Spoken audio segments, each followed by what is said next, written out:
continuing on with the discussion of virtue ethics, as I said, virtue ethics is really about the character of the actor and who is making the decision and what are the things that drive them to behave either virtuously or in negatively. Um, and we evaluate the moral behaviors of someone based on the rightness or the wrongness of their virtues or vices. So it depends on the context. Um, and it depends on what I would consider to be virtuous or a vice. Depends on obviously on the situation. So there isn't a uniform way of saying, that gluttony means the same thing for everybody. Gluttony doesn't mean the same thing for everybody. Starving themselves doesn't mean the same thing for everybody. I mean, yes, objectively, not eating anything would be starving, but the amount of calories needed for the gymnast is different than the amount of calories needed for the wrestler, as I said before. Some of the criticisms, of course, is that virtue theory doesn't seem consistent with psychology. And that's quite true because, again, the field of psychology really did not take off until far after Aristotle did his work. But if we think about this as recognizing, number one, how important being virtuous is. That temperance, that middle ground is so important because anything at the extremes can be dangerous. It doesn't mean that sometimes we can't go to the extremes. Sometimes we need those extreme behaviors. But maybe one could argue, of course, that even though we might consider it extreme in one context, given the circumstances, it's not so extreme after all. But the goal of how this aligns, again, with utilitarianism and the moral rights theory, universalism, and the justice theories and care theories is that character and the character of the individual is what's emphasized, making sure that we engage in appropriate behaviors consistent with a character of one who wants to be or should be ethical. So that is some of the pros and cons of virtue ethics. And our last slide will deal with this notion of conscious and unconscious moral decisions.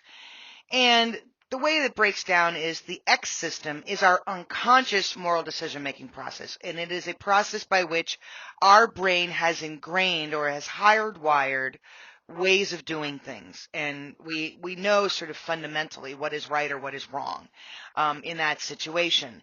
And the C system is the conscious. And our goal, of course, is to bring our X system to consciousness. And that's what casuistry is, which is how we take that unconscious moral decision-making process to make it more conscious for us so that we are aware of what that process actually looks like.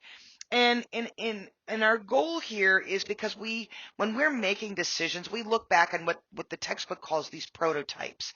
And really what they are, if we go into the deeper decision-making literature, is it's heuristics. It's the rules, it's the standards by which our brain assesses the world through perception and makes a decision about what we should do based on past experience and based on the current situation.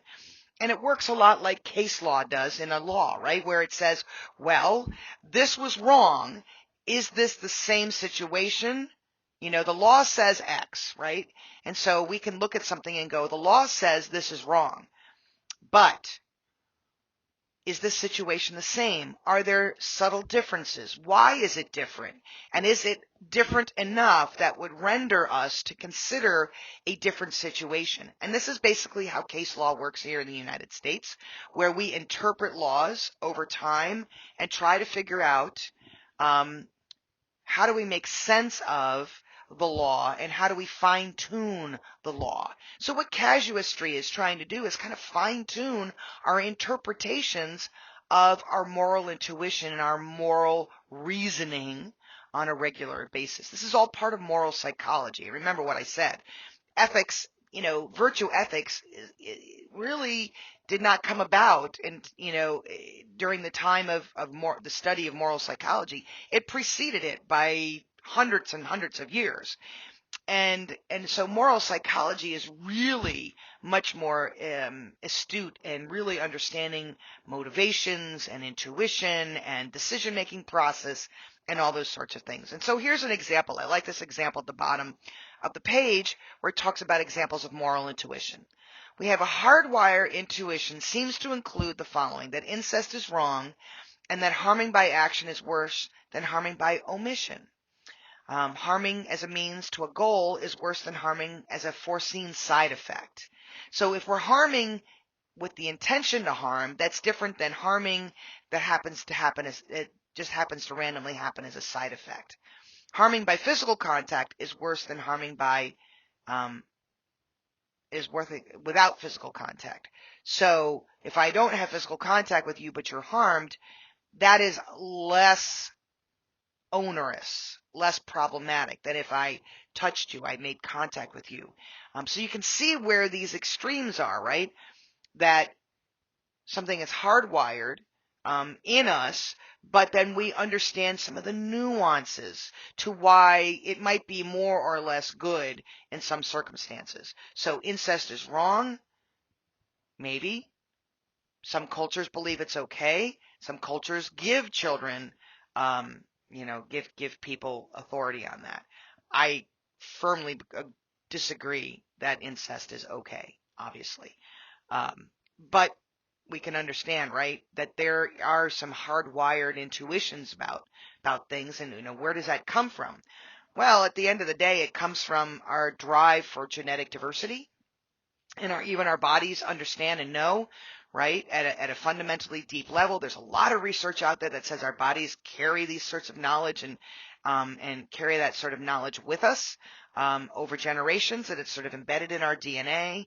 Some of these noted issues, it's hard to understand, right, where the source of that information comes from. Some people would call it God, but I think and so much of that can also be understood at a deeper level scientifically. That we recognize that incest does not end up with genetic diversity. And when we don't have genetic diversity, humans develop disorders and die. And so the survival rate, the robustness of the DNA in the situation would be obviously problematic. So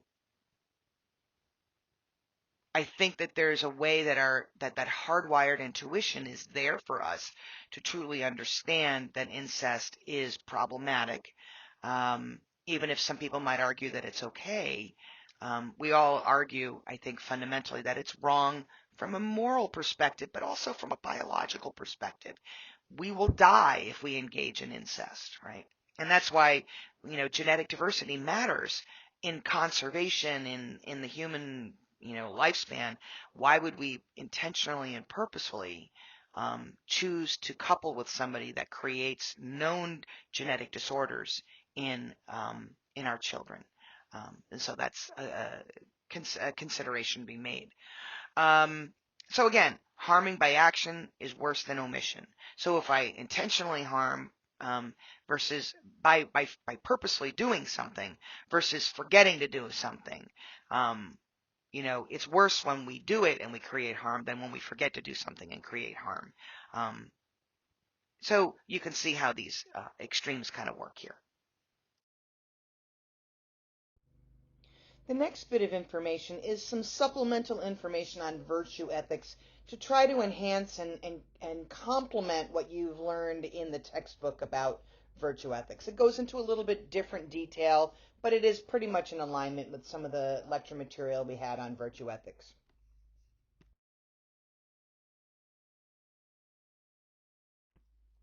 So, in summary, virtue ethics is about making decisions based on integrity and character. What a virtuous person would do, what would a person of integrity or character do.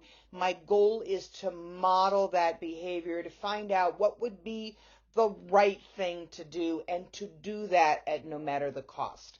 And there's a lot of alignment between moral rights and virtue ethics. It's all about the right thing to do. But the difference between moral rights and virtue ethics is that virtue ethics focuses on context.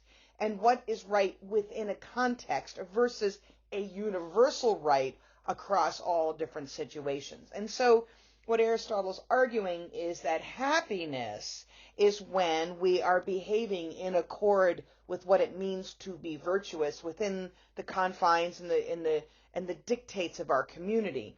It's true fulfillment, doing the right thing, the living the good life in a virtuous and in a virtuous way with integrity and character. So, what is a virtue? That's the next big question. So, a virtue is considered a positive trait or quality that is considered to be morally good and is at the foundation of what it means to be a good, moral, ethical person. And these personal virtues are these characteristics that help us to be a better person that we should strive to achieve in our life. And of course, Aristotle talks about it as that balancing point, and we already talked about this previously, that middle between the two extremes. So we don't want to be too reckless, we don't want to be cowardly or have cowardice, but we want to have courage, which is that middle point. When we think about the ethical lens inventory, which you will be doing for an assignment, it aligns with the reputation lens. Again, the whole idea that we are thinking about what people should be doing to be deserving of a good reputation. That's the end of the day. And I like the quote here, to deliberate finally about things that are good and beneficial for himself, about what sort of things promote living well in general. That's really what virtue ethics comes down to. So a few high points here. Virtue ethics recognizes that we need to be acting in line with a good character. And when we are behaving, this is a reflection of our character and what we value. So rather than simply describing people as good or bad, what this demands of us is a richer understanding of understanding context. That it's not enough to just say you're good or you're bad in a very universalist way, but what virtue ethics calls to us is to really think about it in a more nuanced manner. So in this situation, did this person do the right thing, right? It might be different in a different situation, but in this situation, is it the right thing to do?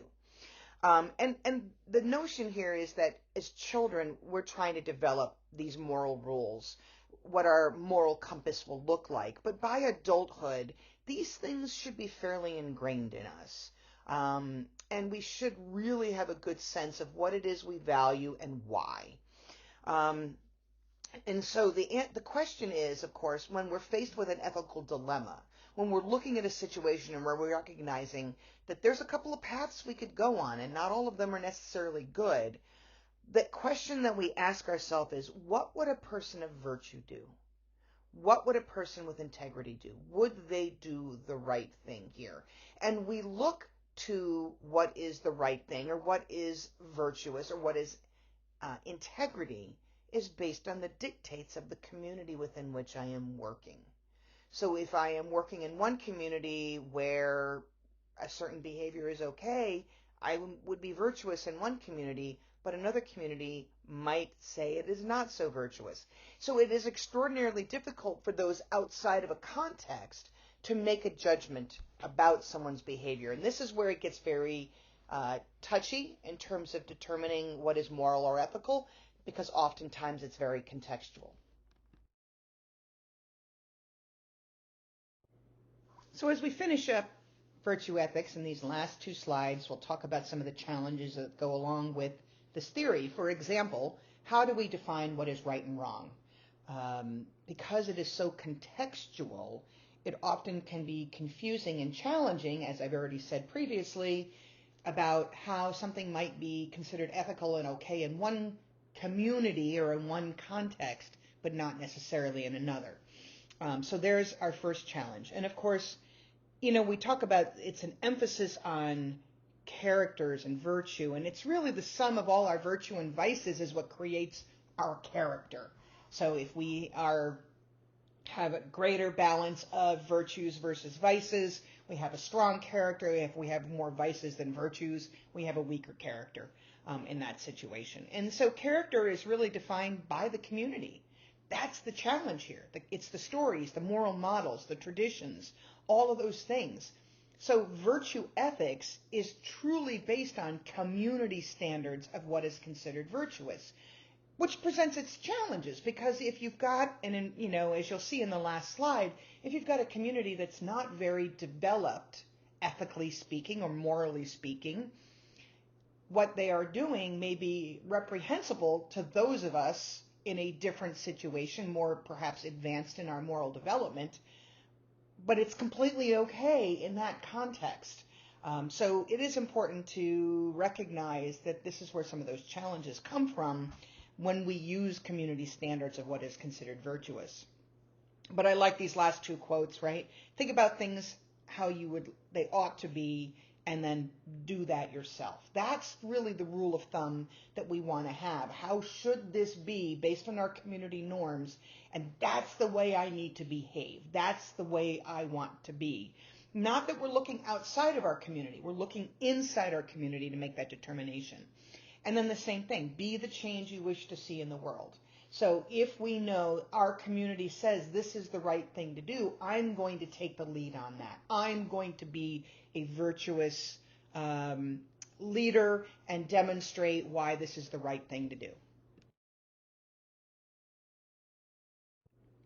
So following up now on those two major weaknesses, number one is if the community has not gone through an appropriate analysis of right or wrong, if they are not morally developed. And what if the community is just downright wrong? I don't know if any of you have ever read the story in, grammar school or high school called The Lottery, and probably would have been high school. And in The Lottery, Shirley Jackson, it's reminiscent of the Hunger Games, if you think about it that way, right? Would you consider the community in the Hunger Games to be moral or ethical? According to their norms, they are. From outsiders looking at it, maybe not so. But insiders might argue this is completely moral. And of course, if people want to change that, that's complex and challenging. And the same thing with, Shirley Jackson's The Lottery. Was that community ethical when they made the decision at the end to stone somebody as part of their normalized ritual of the way that they manage things every year in their community? And what if that community is just downright wrong? That's just the wrong thing to do. And, also to take into account that when we think about community standards in business, there may be many areas in business that we don't have standards for. And we see this often, for example, in employment law under OSHA standards. Now, we try to develop standards for all sorts of safety problems, but we can't cover everything. And so there's a clause in that law that says you have to make a good faith effort to protect your employees from any safety hazards. So it's the way that they kind of, take into account that we may not have a standard, so your job is to just do the right thing no matter what. And then if we think about, other communities that just maybe don't have other issues in business communities that don't have any standards yet, when we think about nanotech or biotech, 20 years ago, when we were talking about nanotech and biotech, there were literally few standards for understanding how this was going to impact our society. And the argument many of us made from day one was you have to bring ethics into the discussion now to think about what would be the right thing to do, the safe thing to do when we're managing biotech and nanotechnology and things like that. And it's the same thing. As we hit new cutting edges, now we're going to start talking about artificial intelligence. And in fact, we have a lesson next week on artificial intelligence. So here's one of those things where we don't have any standards yet for what we should or shouldn't do. And we are in the process now of trying to figure out how do we handle this notion of artificial intelligence within our scholarly communities and higher education, as well as in the business community.